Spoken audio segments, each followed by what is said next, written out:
Hey everyone, this is Michael again, and welcome to the Smackdown review. Not going to review AEW Rampage. I'm thinking of dropping reviewing AEW Rampage because, there's nothing interesting going on Rampage. So I'm like, why waste my time reviewing a show that, is taped? It's only an hour. There's no stories going on the show. So what's the point of reviewing it? So I guess from now on, I'll only be reviewing SmackDown. If something big happens on Rampage, then I will review the show. But SmackDown last night was from the Frostbank Center in San Antonio, Texas. And the show was terrible. The show was boring, in my opinion. It was mostly a promo-heavy show. And if you didn't watch the show last night, you missed nothing. Didn't miss anything big. I do like that we got build toward Crown Jewel, which is in 2 weeks.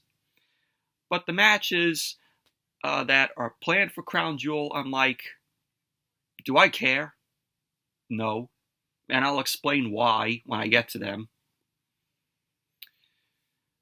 But last night on SmackDown, we only had 3 matches. Yes, 3 matches on the show last night. We had Montez Ford versus Santos Escobar. Austin Theory and Grayson Waller versus Cameron Grimes to the moon and Dragon Lee. And the main event, the Women's Championship was on the line. IYO Sky defend the title against Charlotte Flair. Once again, Charlotte Flair getting another opportunity for the Women's Championship. God, they give this woman fucking everything. Title opportunity after title opportunity after title opportunity. And, what has she done to earn an opportunity? Charlotte just politics her way into the title picture. It's awful. But that was SmackDown. Overall, awful show it was. Terrible. But anyways, let's jump right into the review. SmackDown opened up last night from San Antonio, Texas with Paul Heyman. Paul Heyman stood in the middle of the ring. He introduced himself, did his whole shtick. Ladies and gentlemen, my name is Paul Heyman. And he ended up saying that he has some big shoes to fill this week. Heyman wanted to say that if we saw what Jimmy Uso did on Raw, he ended up saying that Jimmy called the play and took the inspiration from the tribal chief, Roman Reigns. Or as Paul Heyman would say, Roman Reigns. He ended up saying that he cost Jey Uso and Cody Rhodes the WWE Undisputed Tag Team Championships. Paul Heyman ended up mentioning how Reigns will defend his undisputed WWE Universal Championship against LA Knight at Crown Jewel. Paul Heyman ended up saying that they are all fans of LA Knight. So the fans chanted, "Yeah," to which Paul Heyman ended up telling the fans, "Don't do that," as, he was talking.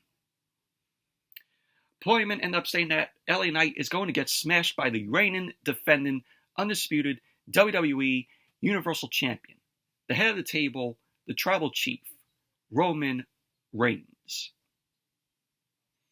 And so LA Knight ended up making his way out. Huge ovation for LA Knight from the crowd. LA Knight made his way down to the ring.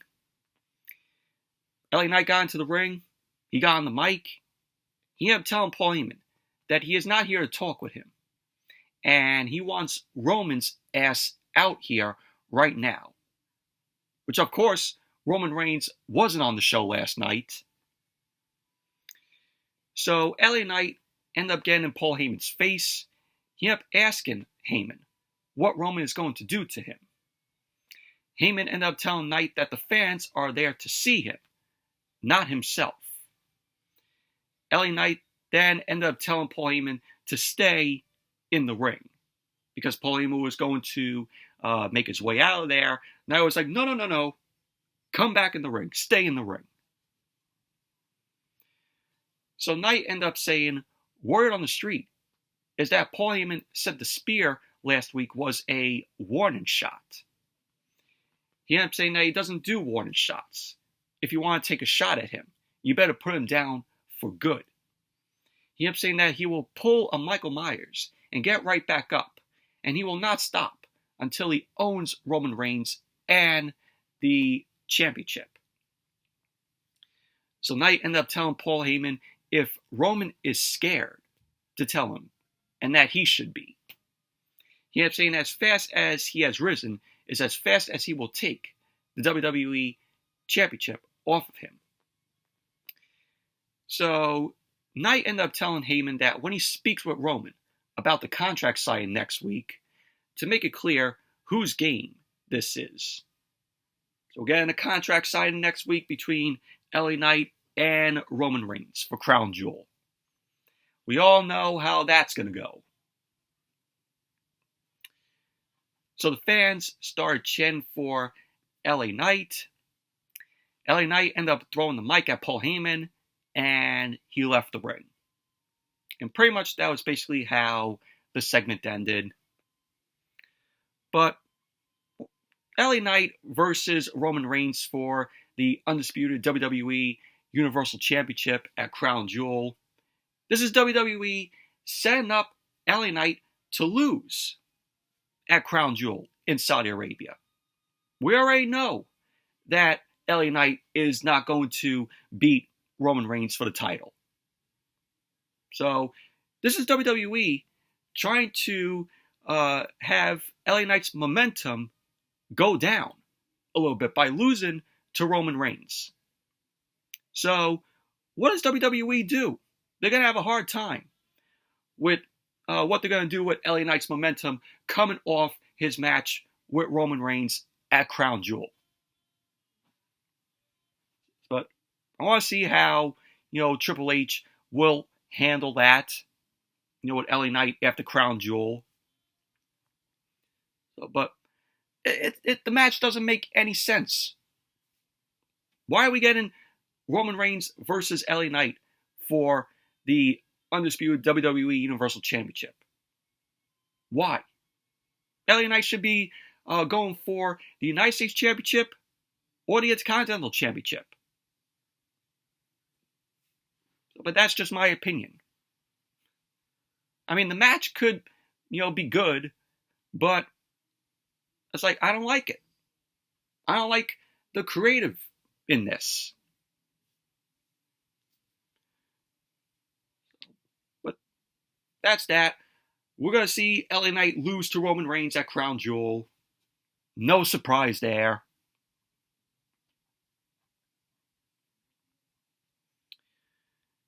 And then we saw Bobby Lashley and Angelo Dawkins. They were backstage, and both Lashley and Dawkins were motivating Montez Ford, to which Montez Ford was getting ready for his match against Santos Escobar. So we saw that. And we still got no team name for Bobby Lashley and the Street Profits. So I guess, we're still going to be calling them the New Hurt Business. Can we get a name for this group already? And then we had the first match of the night. Santos Escobar versus Montez Ford. Santos Escobar was accompanied by Joaquin Wilde and Cruz del Toro. Montez Ford accompanied by Angelo Dawkins. And the match was just very meh, in my opinion. Match ended up getting underway. Montez Ford threw Escobar into the ropes. He ended up hitting Escobar with a back elbow. Ford ended up going for the cover. Escobar kicked out. Ford delivered a drop kick to Escobar. So Ford ended up going for the cover again. Escobar kicked out. Ford then delivered a kick to Escobar's face, which was followed by a standing frog splash from Ford. Ford then grabbed Escobar. Escobar came back, delivered some kicks to Ford. Escobar was on the second rope, but Montez Ford ended up delivering a kick to Escobar. Escobar then fell to the outside. So then SmackDown went to commercial. Then when SmackDown came back from the commercial, Montez Ford was in control of the match. He delivered a modified bulldog off the second rope to Escobar. Ford went for the cover. Escobar kicked out. Ford then delivered an armbar on Escobar, but Escobar delivered some right hands and a back elbow to Ford. Escobar then delivered a drop kick, which was followed up by a shoulder tackle. So Escobar delivered a super kick to Montez Ford. Ford then fell to the outside.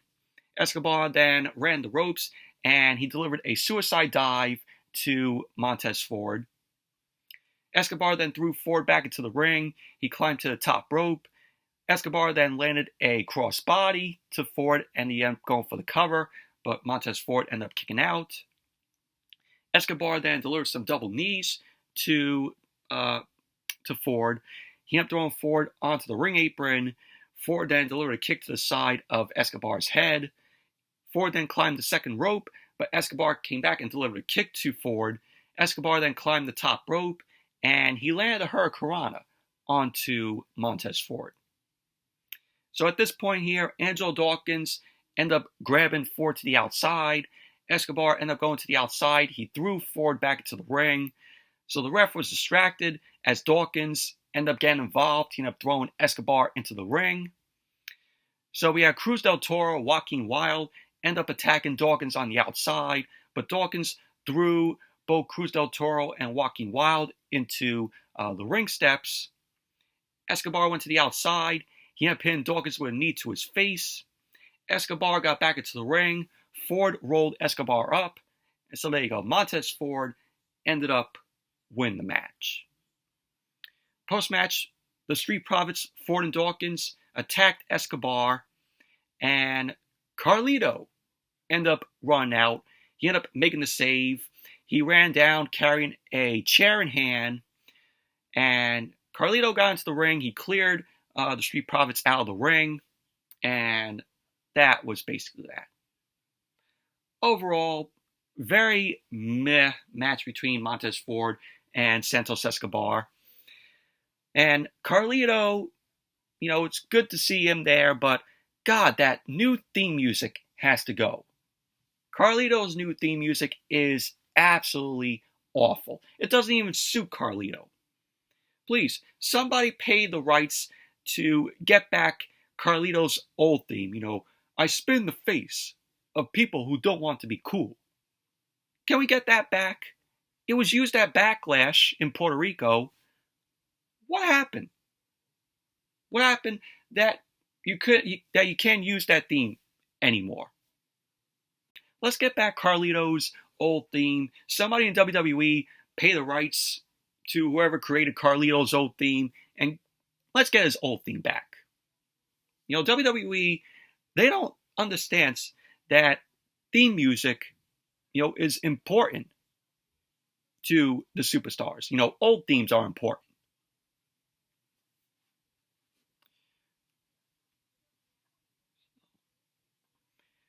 And then we saw the LWO backstage.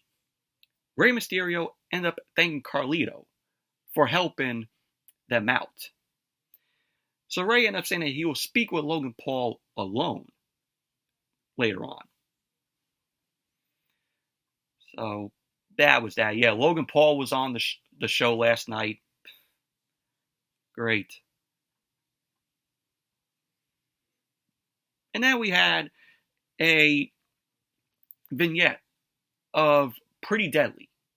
Pretty Deadly were celebrating their win because they end up being the Brawling Brutes last week. And they were at a spa. They were celebrating their win at a spa. So they had their feet in these little tubs.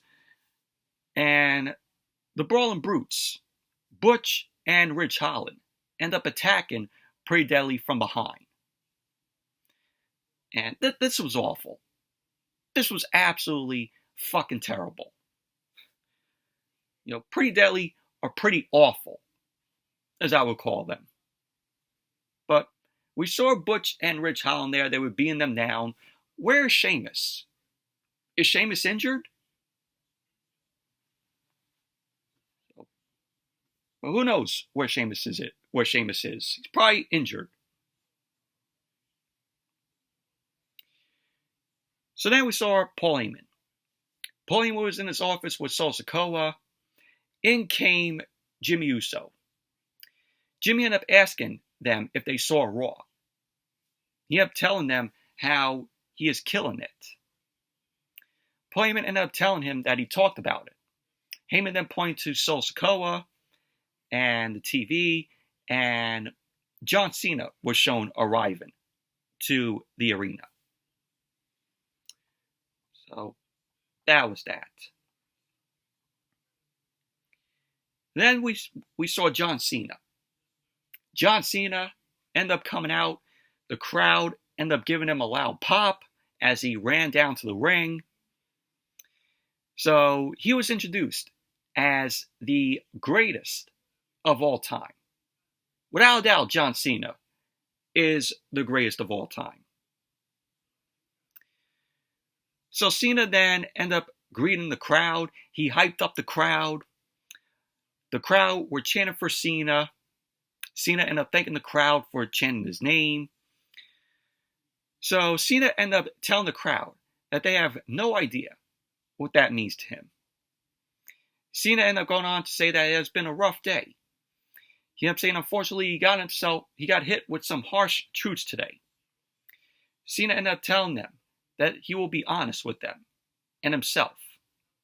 He ended up saying last week, he talked about Roman's streak. So Cena ended up saying that today, he found out that he has a streak of his own, and that is 2,002 days. Cena ended up saying that it has been 2,002 days since he last won a televised singles match. Cena ended up saying that his last win was in 2018, and he has been talking a lot about retirement. Cena wanted to say that he just thinks it's time that they face facts. The fact is that it has been a long time since he's had a win. So, of course, the fans end up chanting to Cena, "You still got it." Cena ended up saying that he believes in himself and in the fans.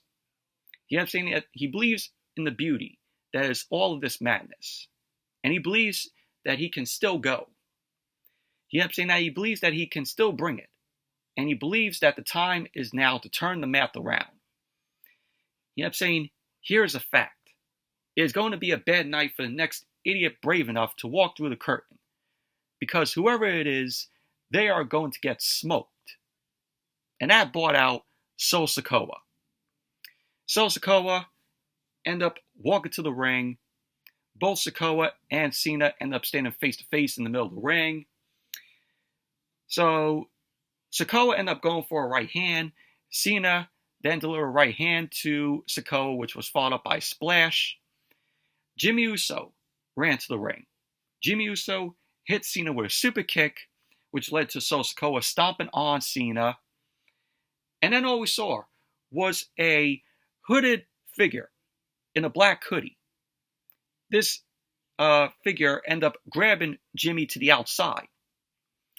So this hooded figure took off his mask, and it was revealed to be Jey Uso.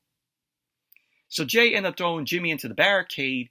He ended up hitting Jimmy with a super kick, and security ended up having to come out and break things up. So Solo Sikoa was in the ring. He ended up going for the Samoan spike to Cena, but Cena ended up ducking. He ended up pinning Sikoa with the AA, and pretty much that was that. So Cena here was throwing out a possible tease of retirement here. But overall, thought it was a decent segment here. You know, it's John Cena.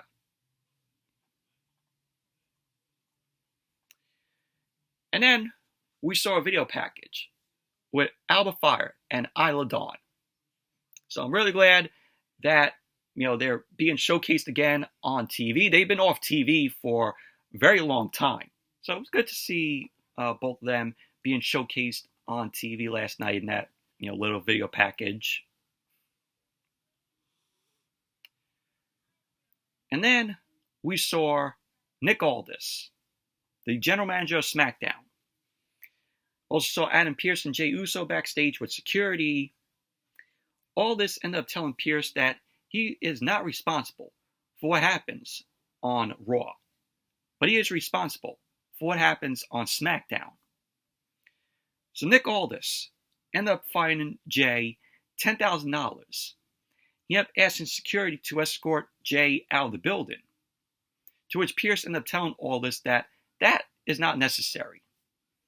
Aldis then ended up telling security to escort both Jey and Adam Pearce out of the building. So Pearce then ended up telling Aldis to let the games begin. So with Pearce ended up telling Aldis to let the games begin, what does that say? War games. So I think we're going to have a Brent Supremacy at Survivor Series. So I like that they did a little tease here, with Survivor Series, with both Nick Aldis being the general manager of SmackDown and Adam Pearce being the GM of Monday Night Raw. So that was that. And then we saw Logan Paul. Logan Paul ended up making his way out, got a mixed reaction from the crowd. Logan Paul got on the mic. He ended up saying just 6 days ago, he was in England, beating the living daylights out of a scumbag. He ended up saying that he won his fight, but to call it a fight seems like a disservice to combat. He ended up saying that was a pathetic excuse for a fight and fighter. He ended up saying that he should have known that if he wanted a real competition, he could have had another match in WWE. Logan Paul ended up saying that he did get to beat up an online troll, a coward who hides behind the mask of the internet. He ended up saying, speaking about people who hide behind masks, he gets it. He ended up saying he is not here for Rey Mysterio. He ended up saying that he already beat Rey Mysterio in his first ever match in WWE. Logan Paul ended up saying that the last time he beat Rey, Dominic was still his son. He ended up saying the last time he wrestled Rey, Roman Reigns actually showed up to wrestle. He ended up saying the last time he wrestled Rey, LA Knight didn't even have a job. But he ended up saying that a lot has changed, and he is engaged. He ended up saying that he has a boxing win, and he has a multi-billion-dollar hydration business. He ended up saying that he is no longer a little boy trying to navigate this industry. He ended up saying that he knows who he is, and he is a WWE superstar. Logan Paul ended up saying that he's not here for Rey, but Rey does have something he needs. He ended up saying Rey has respect, and that he doesn't need his respect. He wanted to say that Rey has legacy, but he has his own legacy. He ended up saying Rey has the United States Championship, and he does need that. He ended up saying even though last week he beat up a deadbeat dad, it looks like at Crown Jewel he will have to beat up another. So Rey Mysterio ended up coming out. He came to the ring.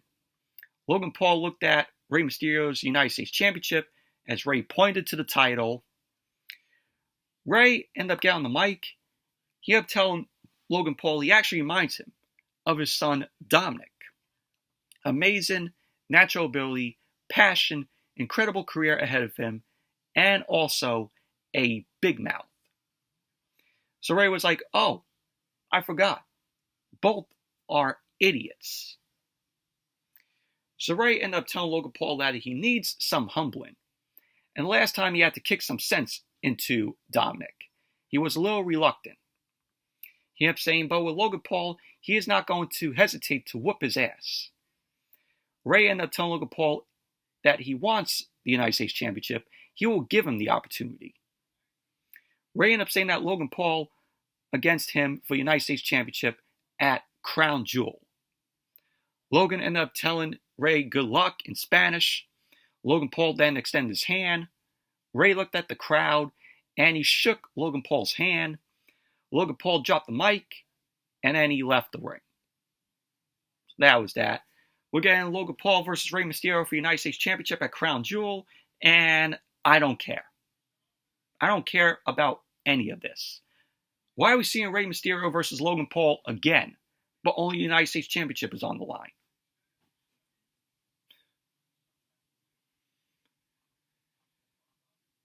And then we had Austin Theory and Grayson Waller versus Cameron Grimes to the moon and Dragon Lee. This was just a meh match, another meh match here.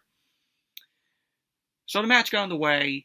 Austin Theory and Dragon Lee started off the match. Theory ended up delivering a shoulder tackle to Dragon Lee. Dragon Lee ended up going to the ropes.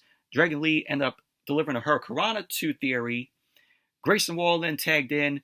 Waller ended up throwing Dragon Lee into the ropes, but Dragon Lee delivered a kick to Waller's face. Cameron Grimes ended up tagging in, and Grimes and Dragon Lee double teamed up on Grayson Waller, who fell to the outside. Cameron Grimes ended up going to kick Waller, but he moved out of the way.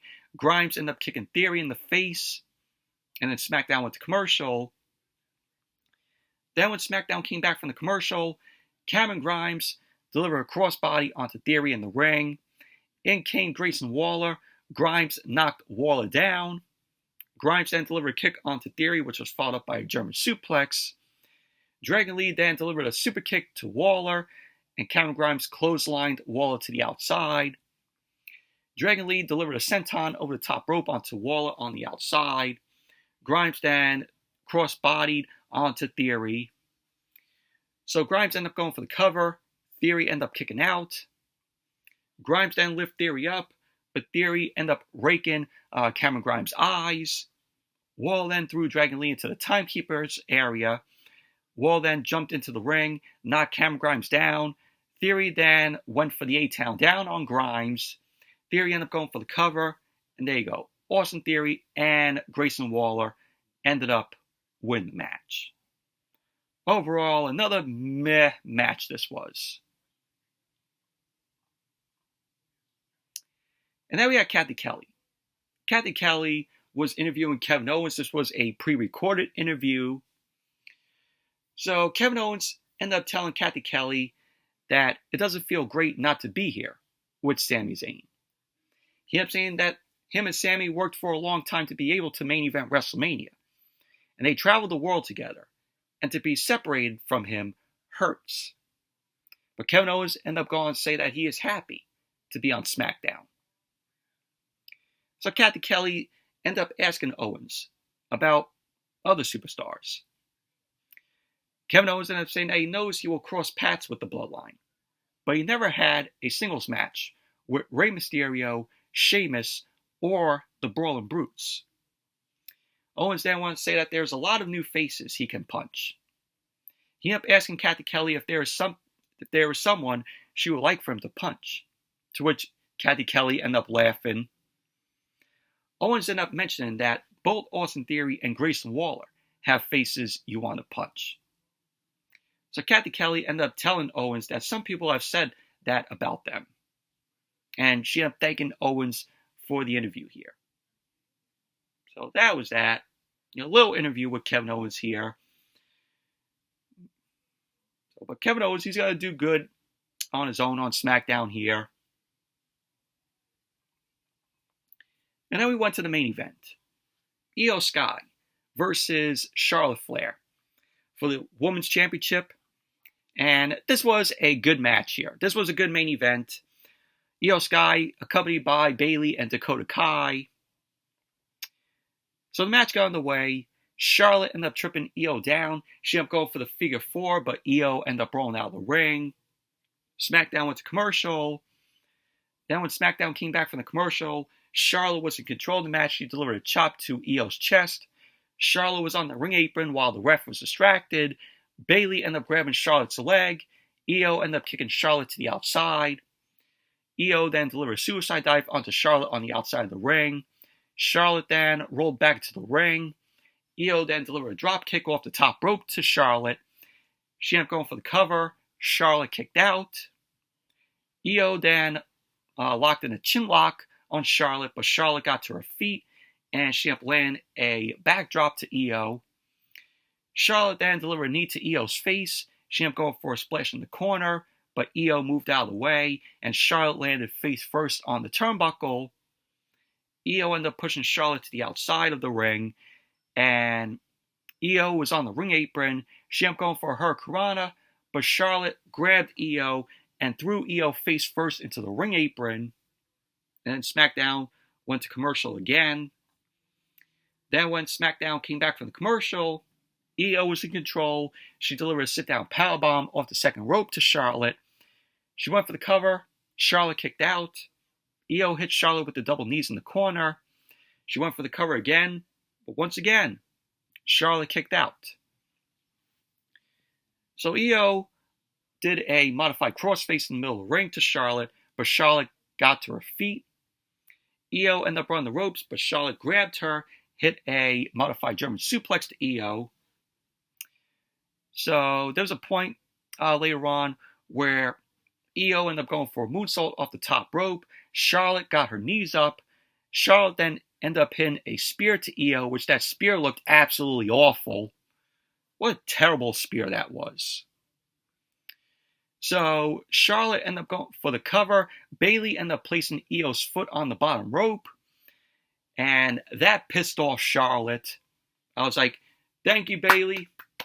Thank you for placing IYO's foot on the bottom rope. We all want to see Charlotte be a 15-time women's champion, but obviously that's going to come at some point.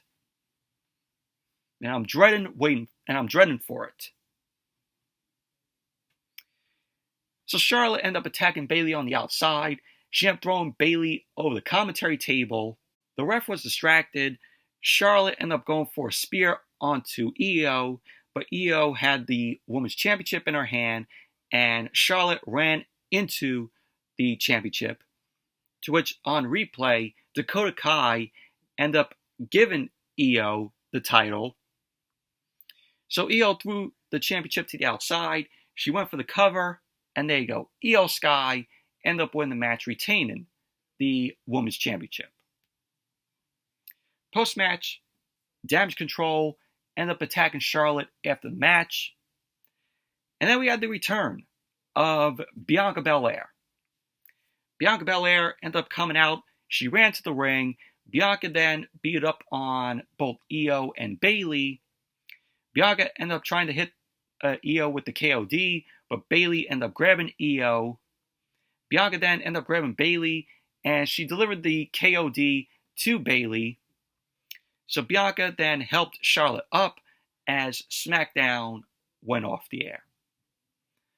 Overall, very good match this was, but are you all excited for a Bianca and Charlotte team up as baby faces? Awful. Absolutely awful. It's like WWE is going to set up WrestleMania next year. And we're possibly going to have Charlotte Flair versus Bianca Belair for the title at WrestleMania. I think Bayley is going to cost IYO the title. It's going to go to either Charlotte or Bianca Belair. And that's going to be the match at WrestleMania next year. It's like WWE is going back to the same people. Let's get new people to hold the Women's Championship. Let's get, Alba Fire or Isla Dawn, one of them to be champion. Let's get Dakota Kai when she comes back in the ring as champion. Let's get new blood. They rely on the same people. On Charlotte Flair, Bianca Belair. Let's get new blood for a woman to hold the title. This is why the women's division is awful. They go back to the same people. We need new blood to hold the titles. But that was SmackDown last night. Overall, awful, boring show it was. If you didn't watch the show, you missed nothing. But anyways, that's it for the SmackDown review. Thank you all for watching. Hope you all enjoyed this review. Definitely give the video a thumbs up, comment, subscribe, and I'll see you all later.